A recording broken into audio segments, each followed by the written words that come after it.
Hello बच्चों, तो चलिए इस प्रश्न को पढ़ते हैं। रेखा 3x माइनस 4y बराबर 27 से बिंदु 3 कोमा माइनस 5 की दूरी ज्ञात कीजिए। तो यहाँ पर देखो, ये रेखा का समीकरण दिया हुआ है और हमें इस रेखा की दूरी ज्ञात करनी है बिंदु 3 कोमा माइनस 5 से।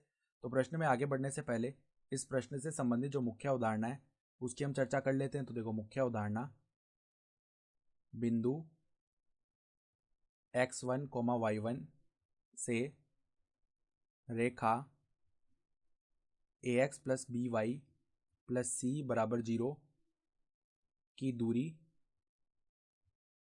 यदि d हो तो d का मान क्या आता है?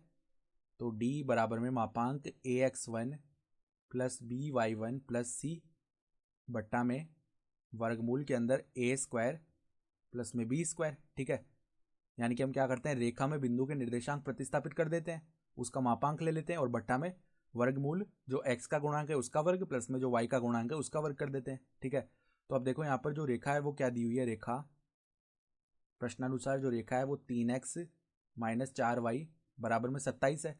तो इस 27 को हम उस तरफ ले जाएंगे तो 3x माइनस 4y माइनस 27 बराबर में 0 बन जाएगा। ठीक है, तो देखो हम लिख सकते हैं, दी गई रेखा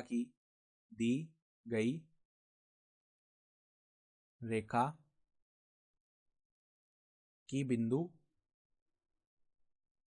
बिंदु 3 कोमा माइनस 5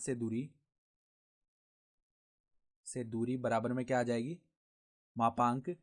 ये जो रेखा का समीकरण है इसमें हम क्या करते हैं, यहाँ पर x के स्थान पर 3 रख देते हैं और y के स्थान पर -5। तो 3 गुणा 3 माइनस 4 गुणा माइनस का 5 माइनस 27 बट्टा में वर्गमूल के अंदर x का गुणांक है 3 तो उसका वर्ग किया तो 9 प्लस में y का गुणांक है -4 उसका वर्ग किया तो 16। तो देखो अंदर क्या बनेगा, 3 तिया 9, फिर -4 को गुणा किया -5 से तो प्लस का बन जाएगा 20 और माइनस में आ जाएगा 27 और बट्टा में देखो 16 प्लस में 9 कितना हो जाएगा 25, उसका वर्गमूल लिया तो 5 आ गया। तो यहाँ पे मापांक के अंदर देखो 20 प्लस में 9 हो जाएगा 29, 29 माइनस 27 हो जाएगा 2 और 2 का मापांक 2 ही आ जाएगा। तो 2/5 इतनी इकाई। तो अभिष्ट दूरी कितनी आ गई, 2/5 इकाई और हमारा उत्तर भी क्या आ जाएगा, 2/5 इकाई आ जाएगा। ठीक है, तो आशा करता हूँ कि आपको यह प्रश्न समझ में आया होगा। धन्यवाद।